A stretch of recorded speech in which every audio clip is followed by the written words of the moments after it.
agradeço a fala do professor Joel. Eu trabalhei 2 anos ali com Boaventura na reconstrução do sistema universitário, foi na Universidade de Coimbra, né?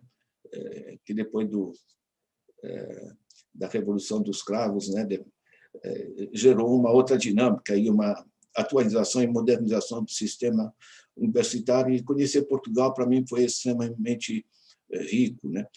São situações profundamente diferentes do Brasil, mas, inclusive, esse fato foi realçado pelo professor Anderson, né?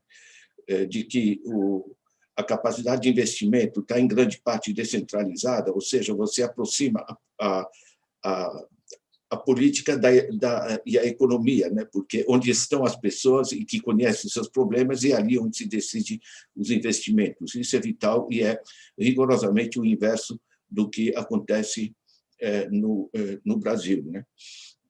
Deixa eu pontuar algumas coisas, abrir janelas. Primeiro, que eu coloquei online o link para 2 trabalhos, né? Isso aqui tem sido muito lido no Brasil, o que é poder local. Tá? Ele pega muitos exemplos, ele dá tipo de uma filosofia, né? De que a gente pode se apropriar da política, né? A política onde funciona, eu pego a China, por exemplo, né? A China tem um governo central politicamente forte, mas muito pequeno, né? Essencialmente, ele por exemplo, o Kroiber, que estuda a China, está no meu blog, inclusive, em dicas de leitura, uma resenha do livro dele, né? A China é mais descentralizada que a Suécia, né? O professor Joel estava falando aí da Dinamarca, coisa do gênero, que realmente ali bem mais de 50% do orçamento vai direto para os municípios. Eu tive uma reunião anos atrás com a ministra de Planejamento da Suécia, ela me dizia que era 72%. Quer dizer, na realidade, onde funciona a economia, isso é o eixo da minha análise, né? E eu viajei, eu conheci esses países, certo?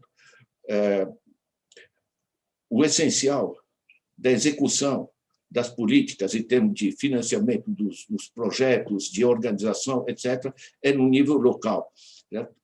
Onde funciona, você aproxima os recursos do local, porque isso permite uma decisão muito mais adequada às necessidades, e, ao mesmo tempo, você torna muito mais produtivo o governo central, porque o governo central, em vez de ficar debatendo enfim, entre os grandes grupos e os interesses nacionais para onde vão os recursos, certo? Ele e não fica negociando com prefeitos e transformando isso em alavancas políticas, mas, na realidade, isso permite que o governo central pense as grandes infraestruturas, políticas científico-tecnológicas de longo prazo, políticas externas, coisas do gênero, certo?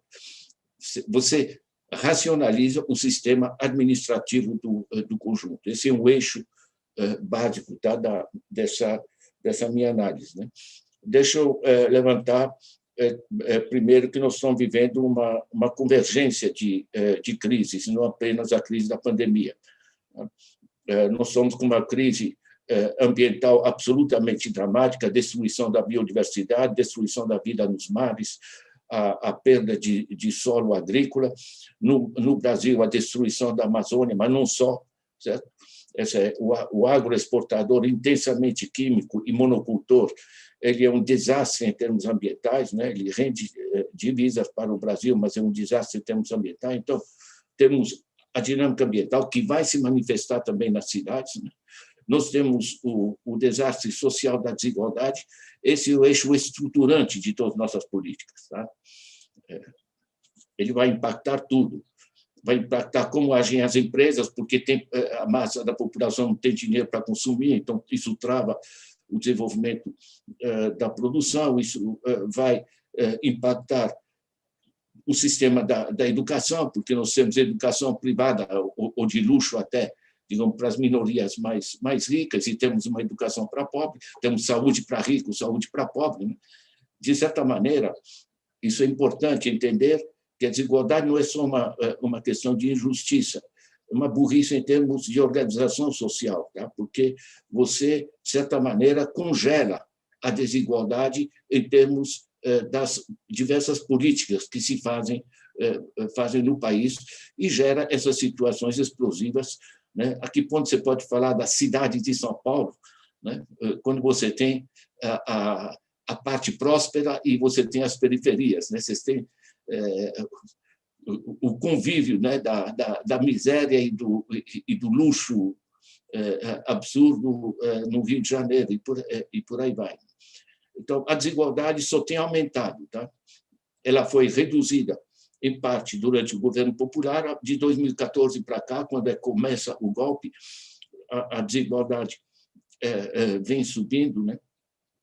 Isso é outra situação crítica. Não há como fazer uma democracia, ter uma política democrática a partir de um certo grau de desigualdade. Então, é tão simples assim. Isso é só olhar. Eu trabalhei 7 anos na África, trabalhei em diversos países. Olha, não tem como. Tá? A democracia política sem democracia econômica é, evidentemente, uma ficção. Né? E nós temos também o caos financeiro, que é absolutamente essencial, porque para investimentos, em grande parte, nós temos que ter acesso aos recursos. Né? O sistema financeiro hoje é essencialmente global. Tá? São sinais magnéticos. Dinheiro impresso pelos governos é apenas 3% da chamada liquidez. São sinais magnéticos que navegam, chama high frequency trading, navega no planeta, e o controle dos governos em cima desses recursos é hoje bastante limitado. Né? No caso nosso, nós temos situação bem particular. Nós temos um ministro da Economia, que é cofundador do BTG Pactual. O BTG Pactual, eu peguei o organograma dele no Valor Econômico. O BTG Pactual contém 38 filiais em paraísos fiscais. Está tudo ali: Panamá, Luxemburgo, Ilhas Caimã, as Ilhas Virgens Britânicas e por aí vai. Para que você tem tantas filiais em paraísos fiscais? É calculado que o Brasil tem, em paraísos fiscais, ordem de grandeza o equivalente a 1/3 do PIB. Certo? Não é dinheiro investido, é essencialmente dinheiro, evasão fiscal, corrupção, lavagem de dinheiro de diversas formas. Né? É legal. Tá? Isso é uma curiosidade dos sistemas internacionais. Não há ilegalidade num processo que simplesmente desorganiza o país. Eu estou levantando isso porque a pandemia vem cair em cima de situações que já eram críticas. Né? De 2014 para cá, o Brasil não se desenvolve simplesmente, está paralisado. Né? A situação econômica hoje, 2021, do país é mais ou menos, em termos econômicos, no nível de 2011. E em termos de fome, nós estamos nos anos 90. Né? Voltamos. Nós temos 19 milhões de pessoas passando fome e 112 milhões de pessoas em situação de insegurança alimentar. É gente que ora tem, ora não tem comida. Né? Eu queria trazer um pouco esse pano de fundo, porque nós estamos discutindo, e para mim é essencial, a que ponto os poderes locais, os municípios, podem resgatar as rédeas desse caos econômico, social e político que está se gerando. Né? É muito mais difícil você tirar dinheiro dos municípios, digamos, de maneira tradicional. A gente pode pensar fórmulas, né, de gestão ao mesmo tempo política e financeira para equilibrar o processo. O básico é o seguinte: os recursos devem servir ao bem-estar das famílias, e a gente não está tendo isso, obviamente, no Brasil. Deixa eu pegar um outro ponto, que é o seguinte: o problema do Brasil não é econômico. Tá? Eu trabalhei em países africanos onde realmente você tem que tirar leite de pedra.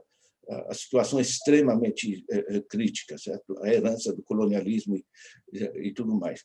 Se vocês pegam o PIB do Brasil, 7,5 trilhões, divide pela população, isso dá R$11.000 por mês por família de 4 pessoas.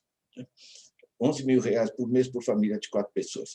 A gente pode refinar, dizer, em vez do produto interno bruto, falar em renda nacional líquida, enfim, vocês podem fazer um pouco de aritmética nos conceitos econômicos, mas, basicamente, vão ficar acima de R$10.000 de qualquer maneira. Não há nenhuma razão econômica para ter miséria, para ter fome, para ter pobreza no Brasil. A catástrofe que está acontecendo ela não tem nenhuma justificativa, né? É que o dinheiro está indo para o lado errado. O dinheiro vai para cima, vai essencialmente para os bancos, para os acionistas, através de juros elevados, de dividendos absolutamente irresponsáveis. Pega a situação de uma Petrobras, né? Que eles privatizam e, em vez do petróleo, desse gigantesco recurso que é o petróleo, servir para desenvolver o país, investimento em infraestrutura, políticas sociais, etc., hoje está passando a alimentar acionistas nacionais e internacionais com dividendos, enfim, quer dizer, a lógica de dinamização da economia a partir do governo central, sobretudo com esse tipo de governo, ela está demonstrando, evidentemente, os seus limites, né? Eu acho que o desenvolvimento do que eu estudei e visitei e vi funcionar dos países nórdicos, da Alemanha, da Polônia, da China, da Mongólia, de diversos países africanos, enfim, eu rodei, né? Enfim, trabalhei em muitos países latino-americanos também, onde funciona é quando se descentraliza e aproxima os recursos da população, porque ela passa a ter mais controle e a pressão sobre o uso final dos recursos se torna muito mais viável. É só ver hoje com que facilidade grandes grupos nacionais e internacionais estão repartindo entre si o orçamento do país, certo? E deixando os municípios em situações catastróficas. Eu participei recentemente do doutorado de Marcelo Uchoa. Vocês podem pegar no meu site, double.org, vocês vão ter lá, vocês põem Marcelo Uchoa, tem um estudo, um doutorado muito bom sobre a situação financeira dos pequenos municípios no Brasil, que é a ampla maioria, né? Simplesmente não é viável. Tá? É muito interessante. O dinheiro está lá em cima. Como você sabe, a Constituição Federal de 88 ela descentralizou os encargos, não descentralizou o dinheiro. Isso é uma falha estrutural, digamos assim, que exige um pacto federativo diferente. Nós temos que reajustar o conjunto do sistema. Deixa eu ir diretamente, portanto, aqui não é falta de recursos, é falta de gestão política e social. Tá? Porque com esse nível de R$11.000 por mês por família de 4 pessoas, só reduzir um pouco a desigualdade e dá para todo mundo viver de maneira digna e confortável. Quanto mais em Portugal, então, né, que é bem mais rico, né, lá, daria cerca de $8.000 por família de 4 pessoas, né, por mês. Né? Como sempre, se trata de seguir o dinheiro e ver as deformações que ocorrem. Né? Deixa eu trazer mais para o nível propriamente dos municípios, né? As grandes mudanças estruturais que perpassam o conceito de desenvolvimento local, primeiro é a urbanização. Tá? A urbanização no Brasil é generalizada. Certo? Nós tivemos um sistema de expulsão da população do campo, não é só atração urbana. Né? Isso gerou o que temos hoje, cerca de 87% da população é urbana. Isso é muito interessante, porque abre perspectivas diferentes do que quando a massa da população é população rural dispersa, porque gera economias de localização para os investimentos. Né? É muito mais simples o transporte escolar, é muito mais simples o acesso à clínica, enfim, um conjunto de coisas se tornam muito mais econômicas com essa concentração urbana. Essa concentração urbana no Brasil é extremamente deformada. Né? Nós temos 326 municípios que têm mais de 100.000 habitantes. Certo? Isso representa 6% dos municípios. Está ali grande parte da população, mas a massa de pequenos municípios é muito grande, de um lado, o que fragiliza, e, por outro lado, temos o gigantesco metropolitano, né? O professor Joel mencionou o Rio de Janeiro com seus 6 milhões, São Paulo com seus 12 milhões. Na realidade, São Paulo, a área conurbada, dá 22 milhões de habitantes, certo? 2 vezes Portugal. Eu fui secretário da prefeitura de São Paulo, né? Eu estava administrando na minha área o tamanho de um país, digamos. Né? Isso é muito interessante, né? O desequilíbrio estrutural que se forma, né? Porque você tem núcleos prósperos e você tem gigantescas periferias explosivas em volta. Certo? Você tem, numa cidade como São Paulo, certo? Todo dia de manhã você tem uma massa de população que tem que sair de uma região, ir para outra região, porque os empregos estão no lugar, e o resto são cidades dormitórias extremamente pobres. Né? Como é que se administra isso? Isso é catastrófico, porque nunca liquidaram o planejamento que o Celso Furtado tinha começado a estruturar, né? E o crescimento foi simplesmente caótico. No Rio é espantoso, mas é o caso de Salvador, de Recife, de Porto Alegre, de um conjunto de regiões metropolitanas do Brasil. E não temos, no Brasil, administração metropolitana.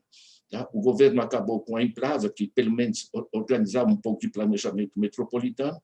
Eu queria dar como exemplo, né? Eu tive para o Nelson Mandela organizando ali o planejamento social para a província de Gauteng, né? E o Joanesburgo tem a cidade e tem os municípios conurbados, né? Mas eles têm o Greater Council, Greater Johannesburg Municipal Council, né? Quer dizer, eles têm uma instituição de governança da região metropolitana que permite minimamente você fazer um certo equilíbrio e ganhos de organização no espaço urbano. Queria lembrar que o paulistano, Joel, o paulistano perde, em média, 2 horas e 43 minutos por dia para ir para o trabalho, coisa do gênero, certo? São 2 horas e 43 minutos que ele não está com a família, não está trabalhando, não está produzindo, está apenas se cansando, está contaminando, gerando doenças, gastando gasolina, enfim, está parado no trânsito, andando em primeira e segunda, certo? Isso por excessos de investimento, né? Nos cargos, todo investimento se dava na criação de túneis, viadutos, vias expressas, né? Eu sempre digo, né? O viaduto ou o elevado é a linha mais reta entre um engarrafamento e outro engarrafamento, né? Você sabe o que é? Uma cidade desse porte, imensamente rica, certo? Ela não ter planejamento é realmente uma coisa catastrófica. De qualquer maneira, um eixo é a urbanização, o eixo estruturante, né, para a gente acompanhar essa situação dos municípios, né? E esse grande desequilíbrio entre metrópoles, né, porque houve esse êxodo rural por expulsão do campo através do sistema dos latifúndios, né? Tem o outro eixo estruturante que eu queria levantar, que me parece muito importante, que é a mudança do perfil intersetorial dos sistemas produtivos. A gente tinha um tempo que ter emprego se trabalhava no campo, digamos, no tempo era agrária, tá? Depois se desenvolveu a indústria e serviços, mas, na realidade, eu descarto, tal como o Manuel Castells e outro, o conceito de serviços. Os serviços é uma bagunça, é residual. Agricultor, a gente sabe o que é. A indústria, a gente sabe o que é, certo? É máquina. Tal. Todo o resto a gente chama de serviços. Agora, um conceito de análise intersetorial, em que você tem o padre, a prostituta, o consultor da IBM e por aí vai, isso, francamente, né, são serviços pessoais, serviços espirituais, tudo bem. Mas, na realidade, o que acontece? Qual é o grosso, realmente, o núcleo estruturante no que a gente chama de serviço? É saúde, educação, segurança, essas áreas, as políticas sociais. Certo? Queria lembrar que nos Estados Unidos, só saúde é 20% do PIB. Uma pessoa em cada 5 está na área da saúde. Certo? Ou seja, essas áreas estão se tornando dominantes, porque a indústria está se automatizando, o agro está entrando em outra dinâmica, né? Hoje se fala em agricultura sem agricultores, né? E esse é um grande eixo. E por que é tão importante? Porque saúde, educação, segurança, tudo isso aí tem que ser rua por rua, casa por casa. Saúde tem que chegar a cada criança. E não é uma coisa que você produz na China e põe na prateleira de um supermercado. Certo?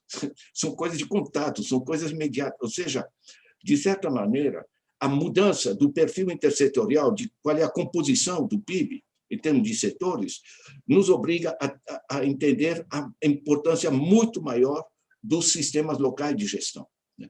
Dos processos urbanos.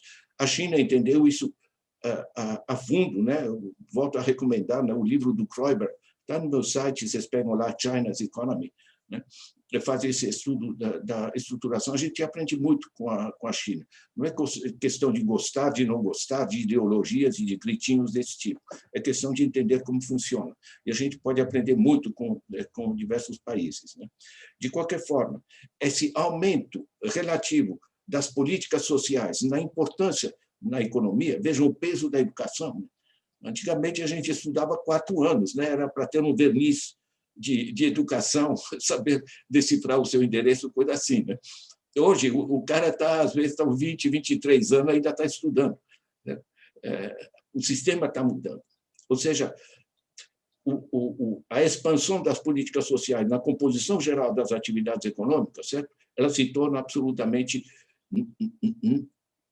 indicadora da necessidade das políticas locais. Isso é muito forte, né? Tem um terceiro elemento fundamental, que é também uma transformação estruturante, que é a conectividade, né? Nós estamos na era da revolução digital. Eu não trabalho com o conceito de indústria 4.0, eu acho muito estreito, a transformação é muito mais profunda, né? Eu tenho um livro que pode interessar vocês, Joel, ele está online, tá? O pessoal em Portugal pode ler. O capitalismo se desloca, novas arquiteturas sociais, né? Basicamente, eu participei bastante da experiência da cidade do Piraí, né, no Rio. É uma pequena cidade, está perto do Rio, mas eles generalizaram o acesso banda larga para todo o território, né, praticamente gratuito. Sabe o que é? Um comerciante que tem um produto com falta de estoque, em vez dele ir para o Rio se reabastecer, ele entra em contato com os comerciantes vizinhos, pergunta quem tem esse produto aí, que tem um freguês que está querendo. Em vez da pessoa perder o meio-dia, pegar carro e ônibus para resolver um problema, quem viaja são os bits, né? São os e-mails, são os zaps, e todo esse. Ou seja, o sistema e a condição do pequeno município, que se discutiu muito no Brasil, que eles não são viáveis, esse tipo de coisa. Hoje a gente está entendendo que um município pode ser pequeno, mas articulado, e articulado em rede. Eu participei de iniciativas de Penápolis, por exemplo, uma cidade pequena no interior de São Paulo, certo? Que, frente aos desafios de saúde, muita gente ia para Penápolis, dos municípios vizinhos, porque ali tinha um hospital melhor, tinha um sistema de saúde melhor, certo? O que sobrecarregava. Eles fizeram um consórcio intermunicipal de saúde, certo? Então, tal município é pequeno, mas tem bom centro de oftalmologia. Então, tudo que é oftalmologia é direcionado para lá. Estão entendendo? Você gera uma racionalidade territorial, né, de complementariedade de atividades. Isso dinamiza, evidentemente, a produtividade. Ou seja, a conectividade muda as coisas, né? E o último ponto que eu queria mencionar é que nós estamos entrando na economia do conhecimento. O desenvolvimento depende menos de capacidade de ter terra e mão de obra, que os dois estão sobrando, e isso é uma catástrofe no Brasil, e mais de acesso à tecnologia. A tecnologia não é só para produzir. Eu, quando pego meu celular, aqui eu posso ter 5% de trabalho físico e matéria-prima. O que é o valor disso aqui? Conhecimento incorporado. O conhecimento é o principal fator de produção hoje, não é mais a máquina. O Ignatius Salles dizia, no século passado, quem mandava era controlava as máquinas, né, as fábricas. Nesse século agora, quem manda é quem controla a informação. Na realidade, isso tem importância. Eu tive uma reunião com o reitor da Universidade de Portland, lá no Oregon, nos Estados Unidos, né? Eles transformaram a universidade, que não é só uma fornecedora de diploma, mas num instrumento de elevação do nível científico-tecnológico de todo o território.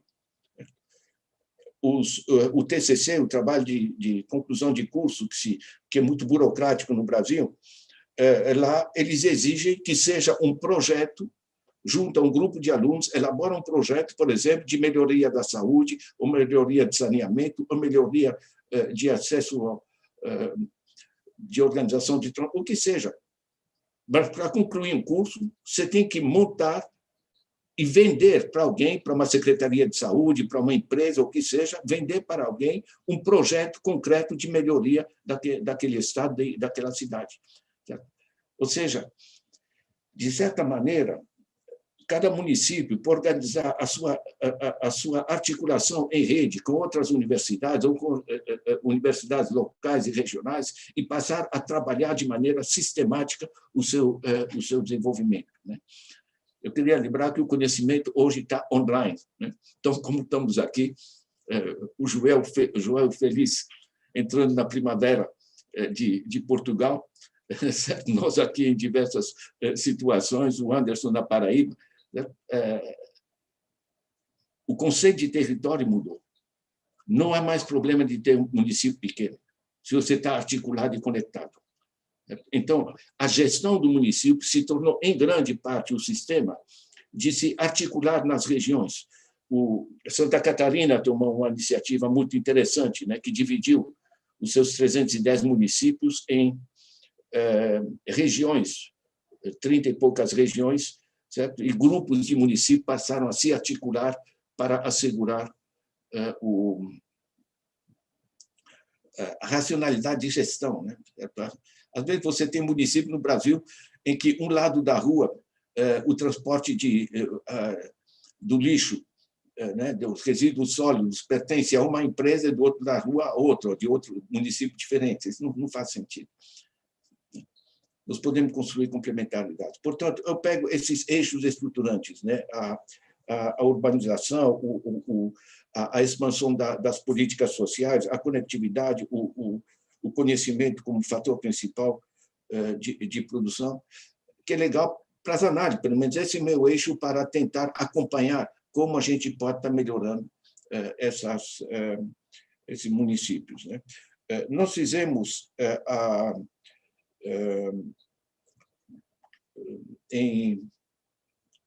são quase 15 anos, já 12 anos atrás, enfim, fizemos uma pesquisa que resultou nesse livro que eu apresentei o link aí no chat, tá? Política Nacional de Apoio ao Desenvolvimento Local. São 89 propostas práticas para fazer funcionar os municípios. Nós rodamos, viu, Anderson? Rodamos o Brasil todo, 1 ano e meio, envolvemos mais de 400 pessoas, rodamos, eu fiz a coordenação científica, fomos parar lá com a articulação lá do pessoal dos municípios do norte, né? Disseram que o problema principal lá não é dinheiro, o problema principal é comunicação, porque o Ministério da Comunicação proíbe rádios comunitárias que têm alcance de mais de 1.000 metros, né? 1.000 metros na cidade, o cara que fez o projeto provavelmente morava em São Paulo, olhou do seu prédio, 1.000 metros à volta dá um bocado de gente, certo? Só que na Amazônia, como eles disseram para nós, 1.000 metros você vai de uma árvore até outra árvore. Né? Quer dizer, o sentido. Então, a gente foi descobrindo, Joel, a que ponto as prioridades municipais são extremamente diversificadas. Você tem os municípios litorâneos, os municípios do sul, inclusive em termos de heranças culturais, né? Pegam, por exemplo, a herança rural de Santa Catarina, no Paraná, completamente diferente do Nordeste ou do Norte, coisa do gênero. Né?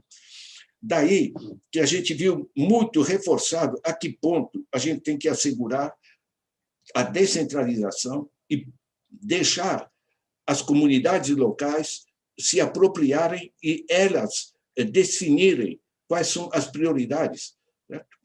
Agora, do jeito que estamos agora, o prefeito no Brasil, ele em grande parte do seu tempo, ele vai para Brasília, ele tenta tirar uma lasca da emenda parlamentar de um deputado amigo, ele fica na antessala do ministro, né? O ministro vai receber com alegria: ô, meu amigo, que bom te ver, tal, vamos negociar um pouco.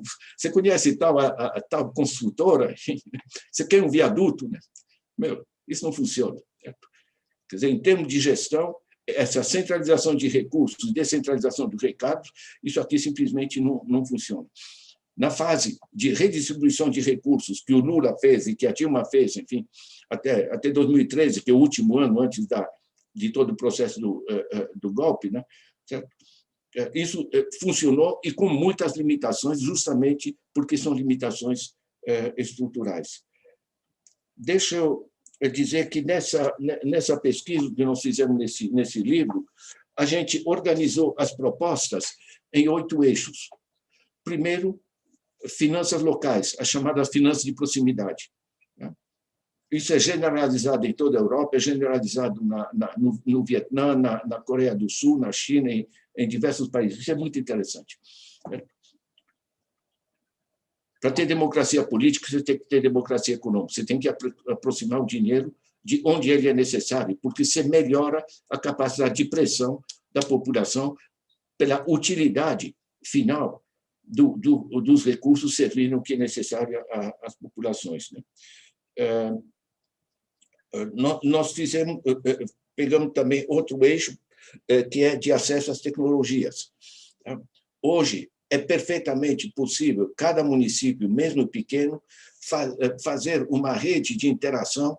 Eu pego um pequeno município que eu estudei no interior da Bahia, certo? Um município pobre, que todo ano viajava as pessoas para cortar cana aqui no estado de São Paulo. Eles fizeram, com a prefeita que foi eleita, a Neuza, eles fizeram um acordo com a Universidade Federal da Bahia para a tecnologia da agricultura do semiárido. Em vez de viajar para São Paulo, passaram a desenvolver a própria agricultura. Certo?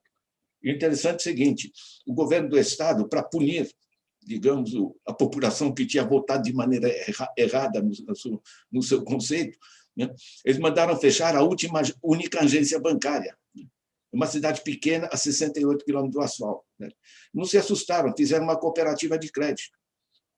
O dinheiro parou de sair, porque eles achavam que banco financia. No Brasil, o banco não financia, o banco extrai.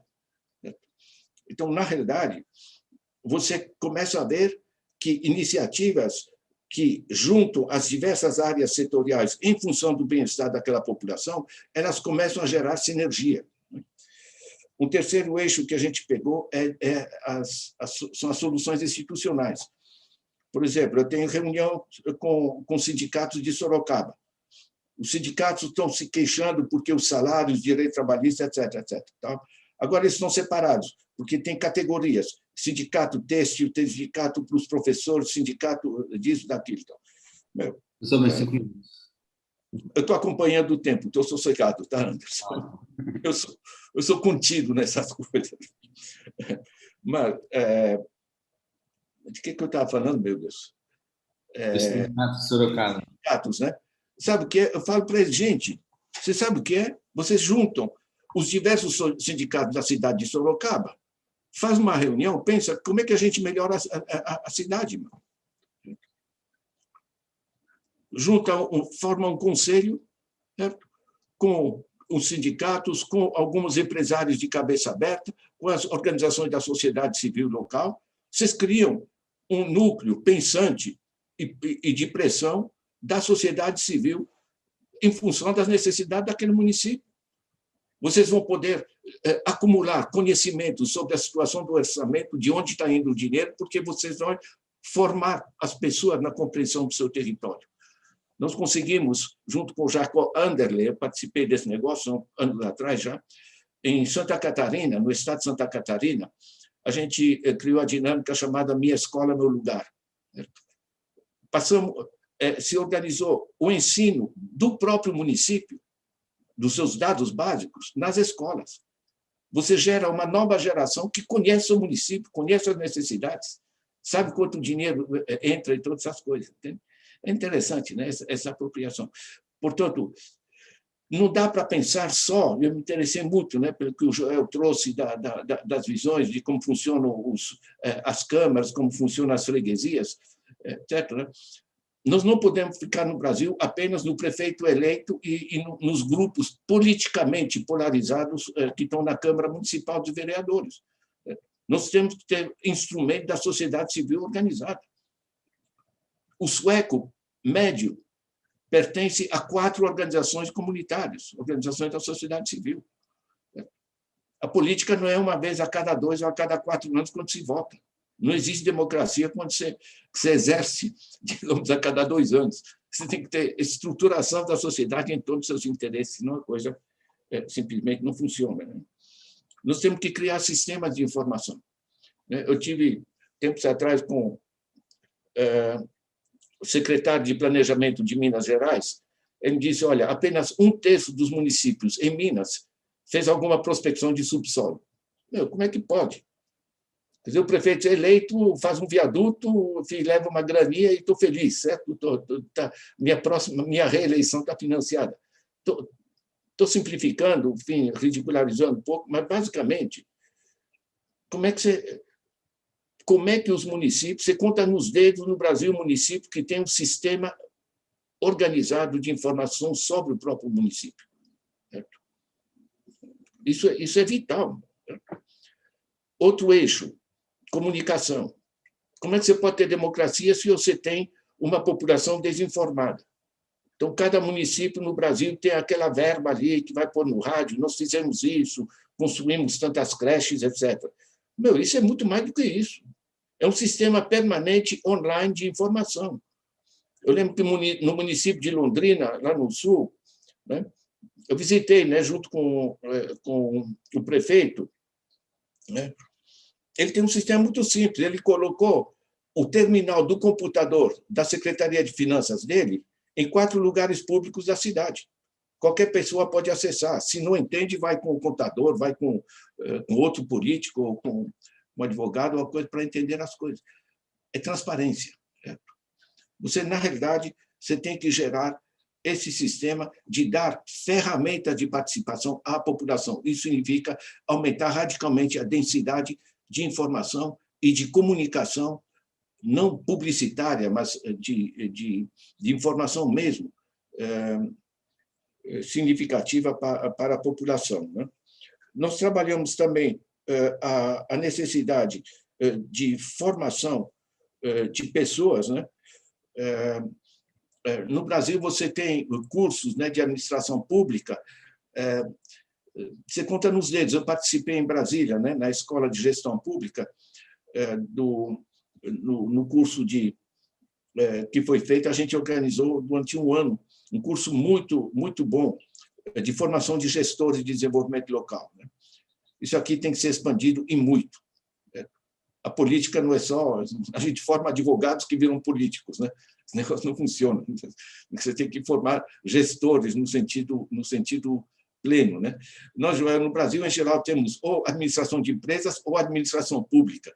A gente não estuda como é que você conecta o conjunto para funcionar. Né? É interessante, né? como deformação. Né? São heranças, né? Antigas. Né? Mais 2 eixos. Tá? A política de emprego. Né? Não, esperar que seja resolvido pelos mercados, gente, esquece. Tá? No Brasil, nós temos 212 milhões de habitantes, 148 milhões em idade ativa, 16 a 64 anos, 148 milhões em idade ativa. O emprego privado, com carteira assinada, aquilo que a gente chama de emprego, 33 milhões.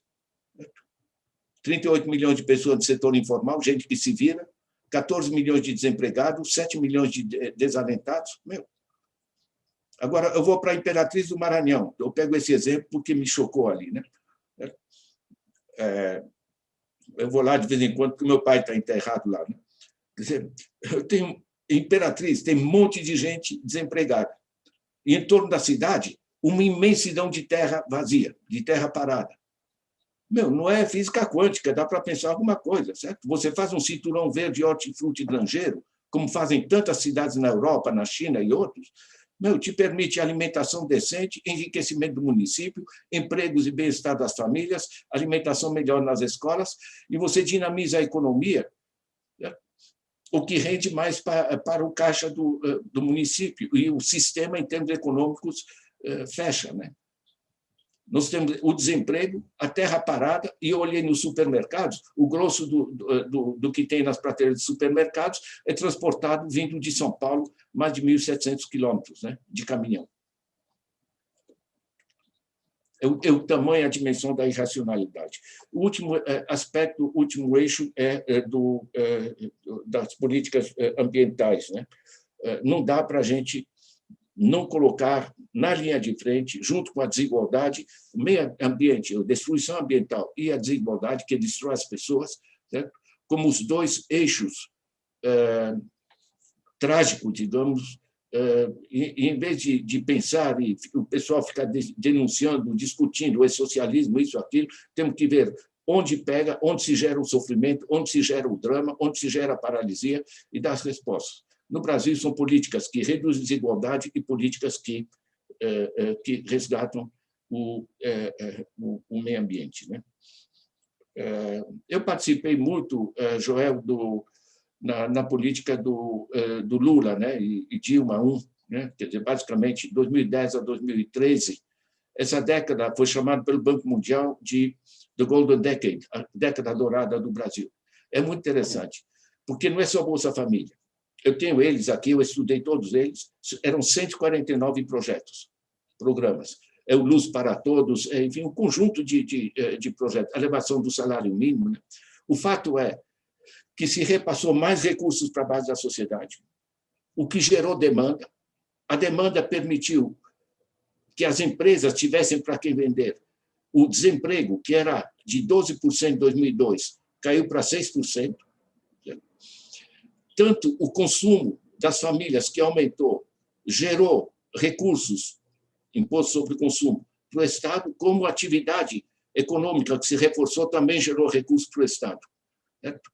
E eu tenho, qualquer pessoa pode pegar no meu blog, contas públicas, vocês colocam na janela de busca contas públicas, uma nota técnica em 5 páginas, eu mostro como evoluiu o déficit, o investimento no Brasil. Esse sistema funciona. Quer dizer, não é muito misterioso. Eu sou economista, Joel, claro que eu penso mais nessa dimensão, né?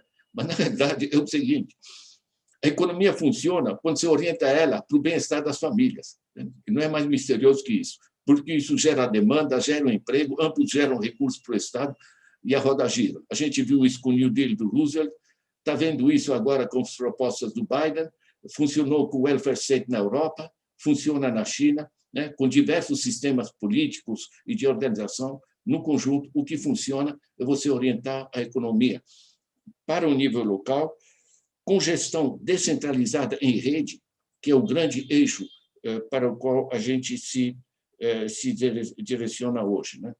Queria lembrar que o nosso problema não é só o problema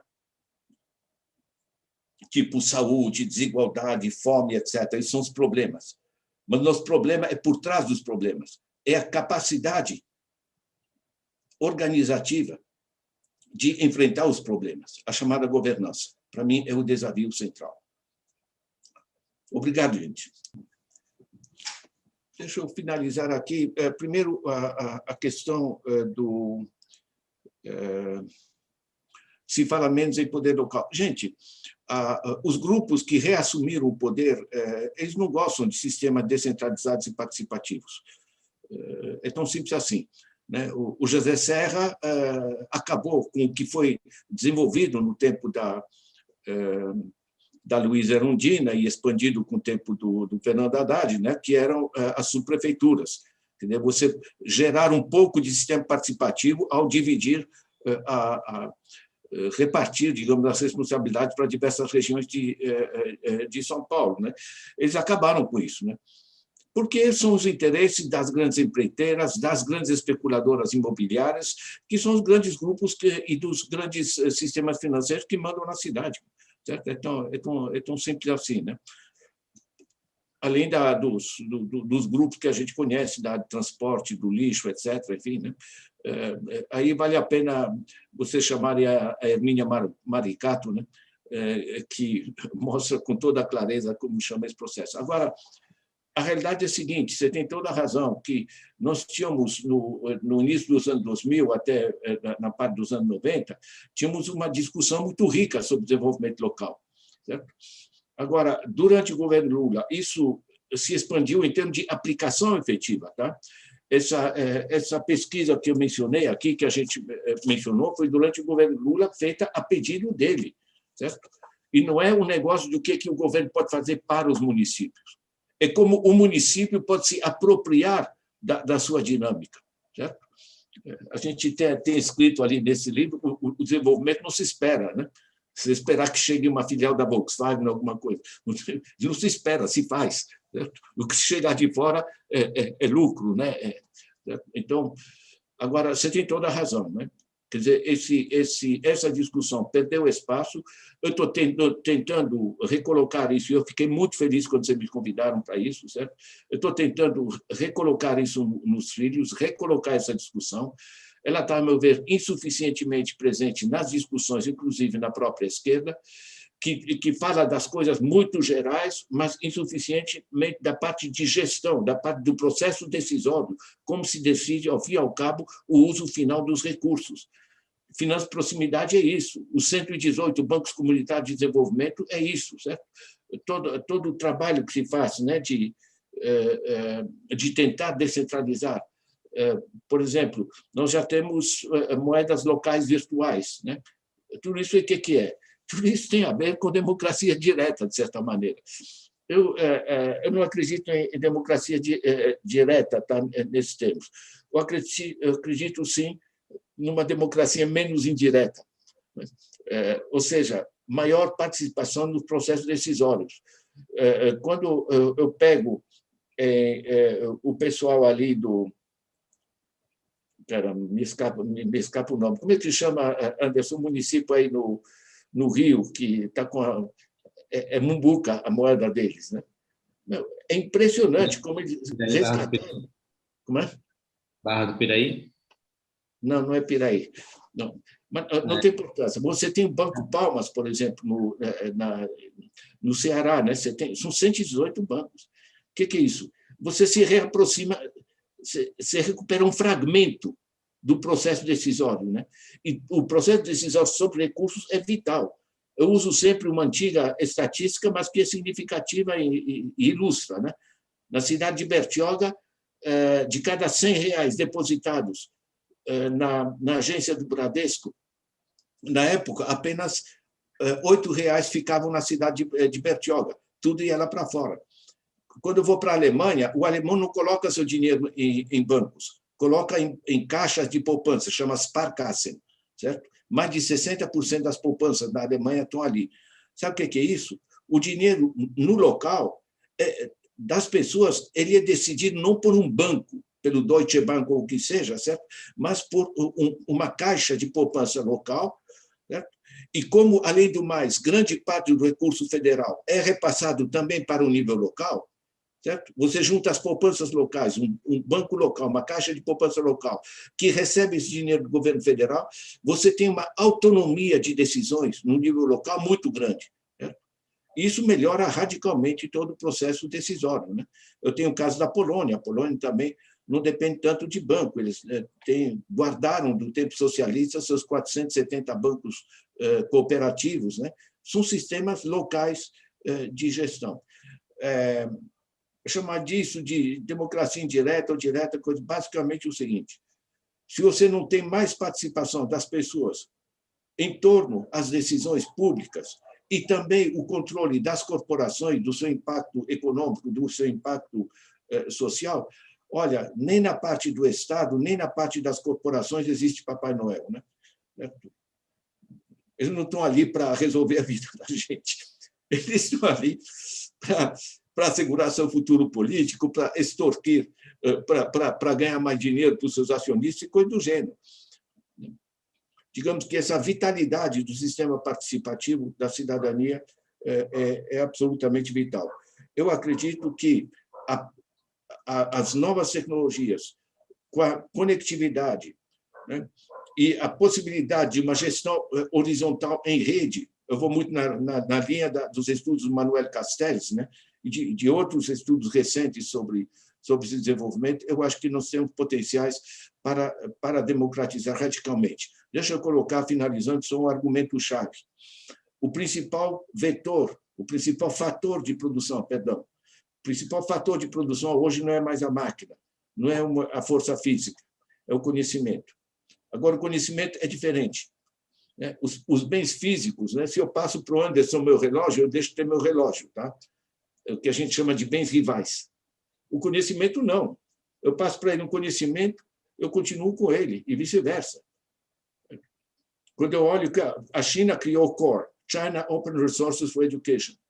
Qualquer cara que numa universidade desenvolveu uma tecnologia, em vez de sair da universidade, patentear e esperar que alguém compre a ideia, ele recebe um bônus e essa ideia é repassada instantaneamente para todo o sistema de pesquisa, todas as universidades da China. Na China, ninguém está reinventando a roda, todo mundo trabalha na ponta. Certo? É só ver a dinâmica tecnológica da China. Essa sociedade do conhecimento, essa revolução digital na qual a gente está entrando, ela permite sistemas muito mais colaborativos. E, para mim, esse é um eixo fundamental de transformação política que temos pela frente. Eu queria agradecer imensamente ao Joel. Para mim, é uma emoção de voltar anos ali para Portugal um pouco. Eu queria muito te recomendar, usem esses meus livros. Todos os meus livros, nós somos uma rede de professores, disponibilizamos online. Tá? Vocês podem usar isso, estão em formato de vídeos, inclusive. Claro que é em português brasileiro, mas, enfim, a gente se entende. Eu acho muito legal, você sabe, porque essa pandemia e essas formas de trabalho nos permitem da gente trabalhar muito mais de maneira interinstitucional e colaborativa. Tá? Então, aqui você tem uma pessoa aberta, um polo aí para discussão, para qualquer coisa necessitar. E da mesma maneira como estamos discutindo aí com gente da Paraíba, certo? Há 2 anos atrás, me chamavam para Fortaleza, eu tinha que perder 2 dias, eles tinham que fazer um projeto para ter dinheiro para pagar passagem, tudo isso. Certo? Hoje, o Anderson me manda um zap e diz, professor, vamos fazer uma live? Pronto, estamos discutindo aqui Portugal, aqui Paraíba, aqui Brasília, São Paulo. Isso é uma imensa oportunidade para a gente desenvolver. Gente, um imenso obrigado a quem está assistindo, o pessoal do apoio técnico. Vamos cuidar da vida. E, Joel, uma boa noite, né?